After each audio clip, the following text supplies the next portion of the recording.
VT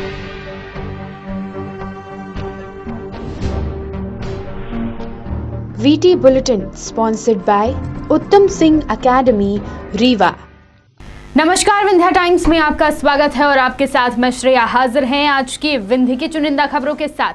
बात करते हैं पहली खबर की। कोरोना वायरस के फैलने से पीड़ित मरीजों की संख्या दिन प्रतिदिन बढ़ती जा रही है, जिसके लिए प्रशासन के द्वारा लगातार तैयारियां की जा रही हैं।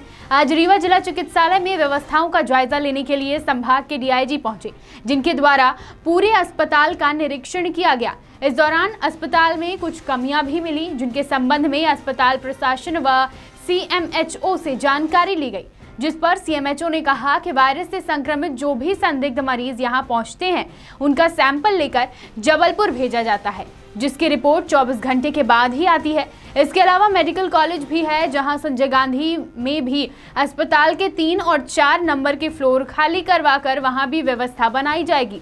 लेकिन जब इतने स्थानों पर व्यवस्था बनाए जाने के साथ साथ स्टाफ संबंधी बात की जाए तो आपको बता दें, संजय गांधी अस्पताल समेत जिला चिकित्सालय में नॉर्मल स्थिति होने पर स्टाफ की कमी हमेशा बताई जा रही है। लेकिन अब इस महामारी से बचने के लिए जहां कुशल चिकित्सकों की आवश्यकता है, वहीं सूत्रों से यह भी जानकारी मिल रही है कि कुछ वरिष्ठ चिकित्सक बिना बताए ही संजय गांधी अस्पताल से नदारद हैं।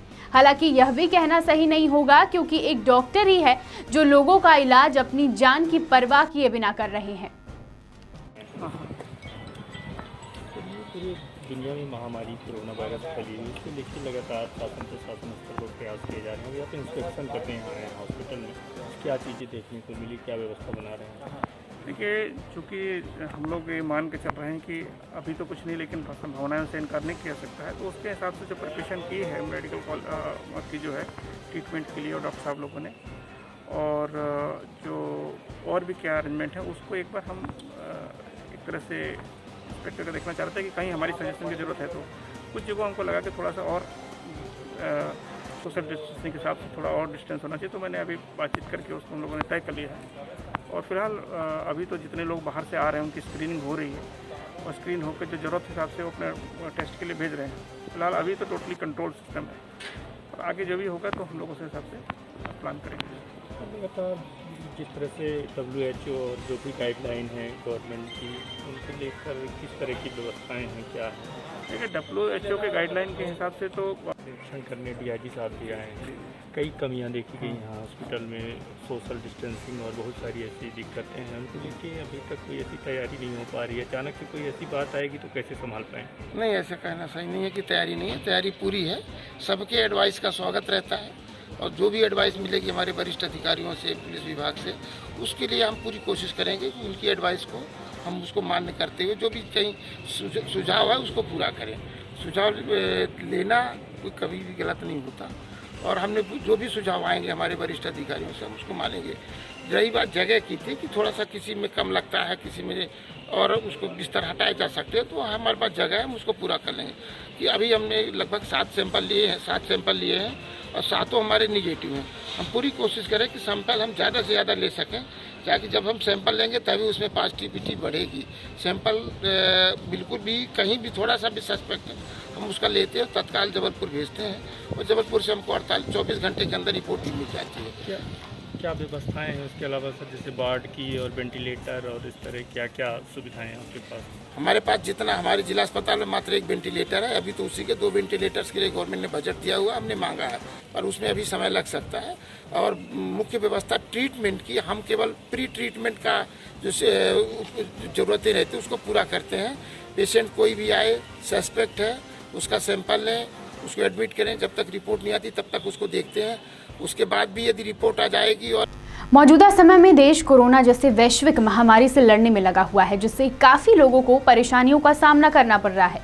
इस बीमारी का कोई इलाज न होने के कारण सावधानी और सतर्कता से ही बचाव किया जा सकता है। इस बीमारी से बचाव के लिए मास्क भी लगाना चाहिए, लेकिन जो गरीब तबके के लोग हैं वह रोजमर्रा की चीजों के अलावा मास्क, सैनिटाइजर खरीदने में असमर्थ हैं। लेकिन उनके लिए राहत की खबर यह है कि शिवसेना पार्टी के द्वारा 10,000 मास्क तैयार किया जा रहा है। आपको बता दें, यह मास्क पूनम सोंधिया द्वारा तैयार किया जा रहा है। पार्टी का कहना है कि हम उन तमाम गरीब लोगों को यह मास्क वितरित करेंगे जिनके पास मास्क खरीदने के लिए पैसा नहीं होता है। इसके अलावा संगठन के लोगों का कहना है कि हम पुलिस कर्मियों को भी मास्क देंगे जिससे वह भी सुरक्षित रह सकें। रीवा में सामाजिक संगठन के साथ साथ युवाओं ने भी कोरोना के कारण हुए लॉकडाउन में जरूरतमंद लोगों तक खाना पहुंचाने की मुहिम छेड़ रखी है। रीवा के वार्ड क्रमांक 15 के युवाओं ने संगठित होकर ऐसे जरूरतमंद जिन्हें खाने की आवश्यकता है उनके लिए मोहल्ले में खाना बनवाकर रीवा शहर के जरूरतमंद लोगों के साथ साथ बाईपास में बाहर से आए हुए जरूरतमंदों को खाना खिलाया जा रहा है। इन युवाओं का कहना है कि शहर के अंदर बहुत से संगठन भोजन वितरण कर रहे हैं, ऐसे में अब जरूरी रीवा शहर की सीमाओं से निकलने वाले जरूरतमंद लोगों तक खाना पहुंचाना है। रीवा के वार्ड 15 के युवाओं ने आज शहर के बाहर रतहरा बाईपास में गुजरात से आए सैकड़ों लोगों को भोजन कराया। आपको बता दें कि लॉकडाउन के बाद रीवा में बाहर से आने वाले लोगों की तादाद काफी बढ़ी है और ऐसे में जरूरतमंदों को भोजन कराने के लिए कई संगठन सामने आ चुके हैं। ऐसे में इन युवाओं का प्रयास काफी सराहनीय है। इस प्रयास में युवा अभिषेक गुप्ता, आशीष मिश्रा, अमन द्विवेदी, आलोक गुप्ता, आयुष गुप्ता, जीतू गुप्ता, राज गुप्ता, कपिल पटेल, सुनील और दिलीप का महत्वपूर्ण योगदान रहा। पूरे मध्य प्रदेश की तरह रीवा में भी मजदूरों का पलायन लगातार जारी है। विंध्य क्षेत्र के कई ऐसे लोग हैं जो बाहर जाकर मजदूरी कर अपना पेट पालते थे, लेकिन लॉकडाउन के बाद उन सभी मजदूर वर्ग के लोगों का काम बंद हो गया, जिसके कारण अब वह बाहर से अपने क्षेत्र में पैदल चलकर आ रहे हैं। नई खबर सामने आई है जहां पर आगरा से चलकर 4 दिन बाद रीवा पहुंचे मजदूर तकरीबन 30 लोगों की संख्या में बच्चे बुजुर्ग 4 दिन पैदल चलकर रीवा पहुंचे। उनका कहना था कि कहीं से भी प्रशासनिक सुविधा उन्हें उपलब्ध नहीं कराई गई है। रीवा पहुंचने के बाद उन सभी मजदूरों ने अस्पताल चौराहा में अपना डेरा जमा लिया। पुलिस प्रशासन को जब इसकी खबर लगी तो उन्होंने जल्दी इन सभी मजदूरों को गांव भेजने की व्यवस्था कर रही है, क्योंकि इनके पास छोटे छोटे बच्चे हैं और खूब सारा सामान है, जिसको लेकर वह ज्यादा दिन तक यहाँ नहीं रह पाएंगे। जहां एक तरफ मजदूर पलायन कर रहे हैं, वहीं दूसरी ओर सामाजिक संगठनों द्वारा गरीब असहाय लोगों को भोजन की व्यवस्था कराई जा रही है। रीवा में माता का दरबार संगठन द्वारा गरीब असहाय लोगों को दाल, चावल, सब्जी, सूखा भोजन की व्यवस्था करवाई गई। माता का दरबार संगठन ने इन सभी आगरा से आए 30 मजदूरों को भोजन करवाया। संगठन को जैसे ही इन सभी मजदूरों की खबर मिली, वह तुरंत अस्पताल चौराहा पहुंचे और सभी मजदूरों को चाय, पानी, नाश्ता की व्यवस्था करवाई।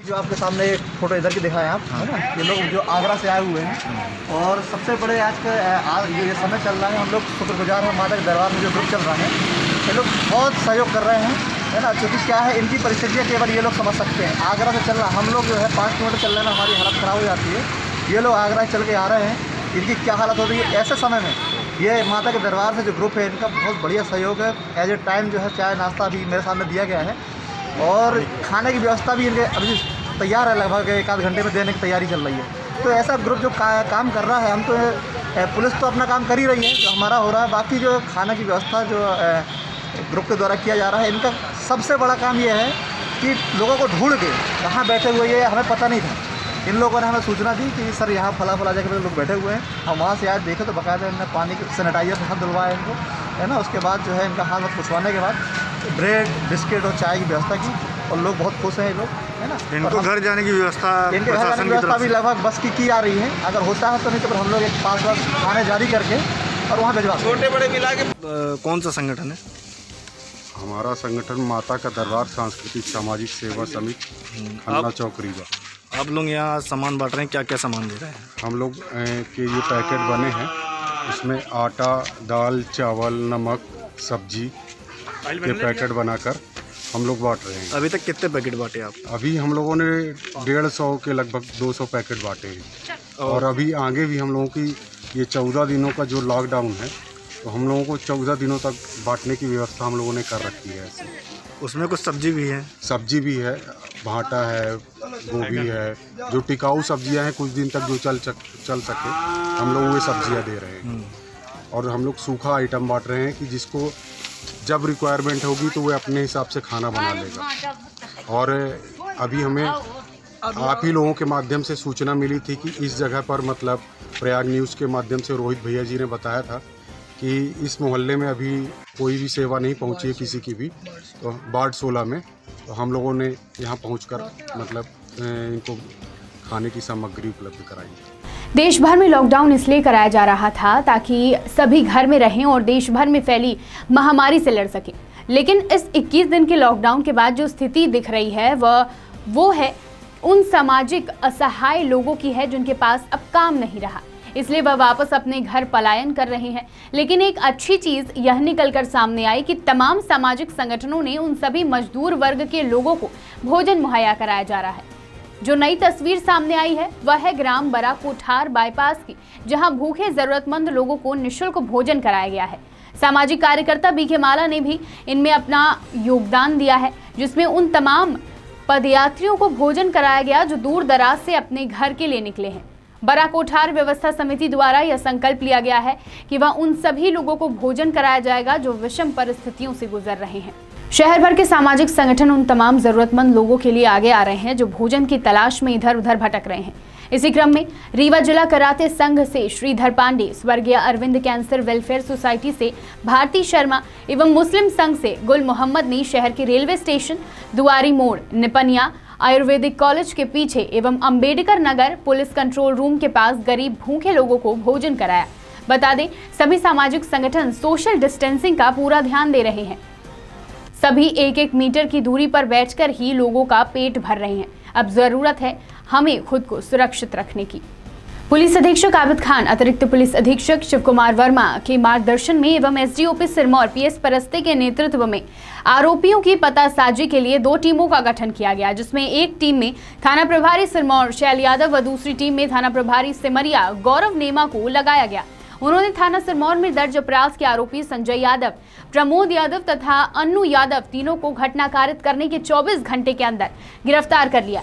बता दें, दिनांक 27 मार्च 2020 के करीब दोपहर 12 बजे फरियादी विश्वनाथ प्रसाद तिवारी धवैया थाना मनगवा ने सिरमौर थाना में इस आशय की रिपोर्ट की कि मेरा भतीजा विवेक उर्फ अमन आशु और शीतल तिवारी, शिवम तिवारी कल दिनांक 26 मार्च 2020 के करीब शाम 3 बजे से लापता है तथा एक भतीजा शिवम तिवारी जो कि विवेक को समन आशु और शीतल तिवारी के साथ था, घायल अवस्था में घर आया और बताया कि अमन भैया व शीतल भैया मुझसे सिरमौर में छोड़कर संजय दत्त प्रमोद के साथ कहीं चले गए हैं। रात 10 बजे प्रमोद यादव संदेश द्वारा मुझे जान से मारने की नियत से मारपीट कर आंखों में कपड़ा बांधकर नहर में फेंक दिया।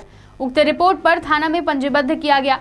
तत्काल पुलिस द्वारा घटना को संज्ञान में लेकर 2 टीमों का गठन किया गया। अपराध पंजीबद्ध होने के कुछ देर बाद थाना पर फोन से सूचना प्राप्त हुई कि घनौची धाम में 2 अज्ञात डेड बॉडी पड़ी हुई मिली है। परिजनों के माध्यम से शिनाख्त कराई गई तो पता चला कि उक्त लाशें विवेक और आशु तिवारी की है।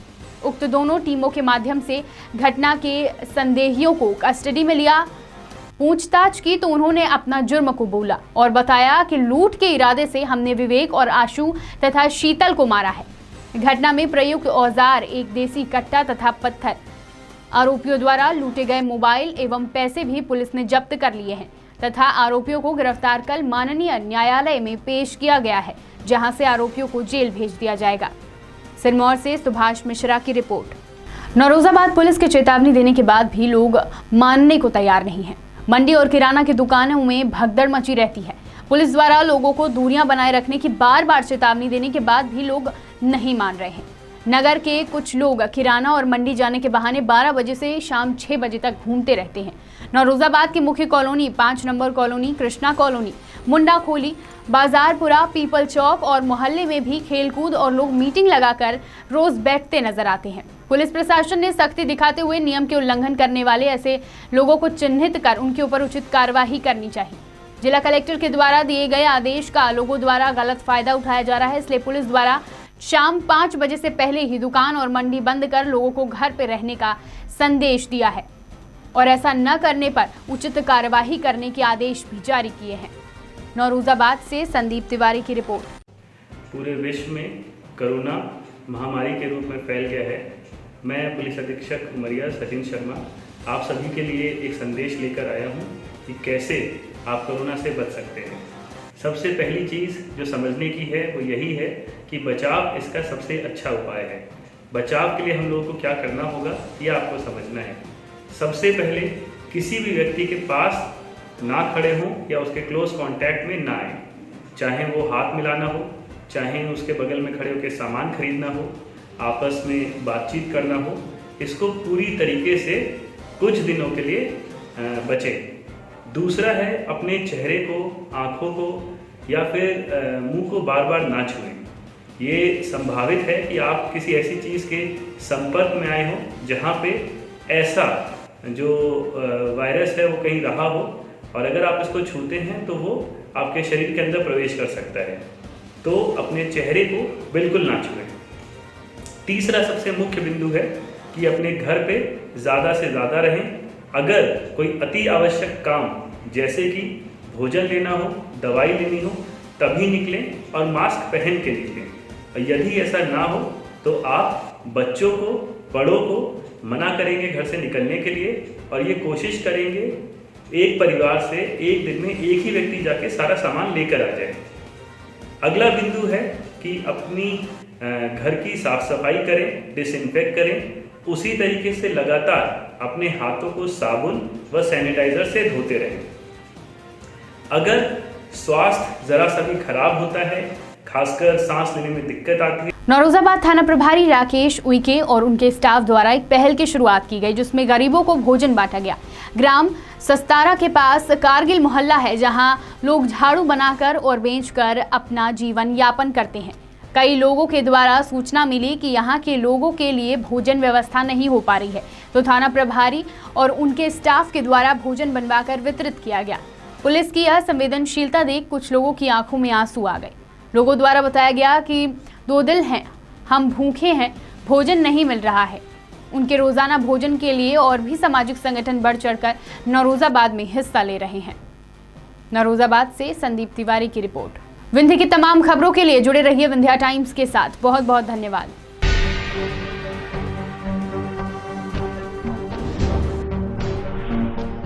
VT Bulletin sponsored by Uttam Singh Academy, Rewa.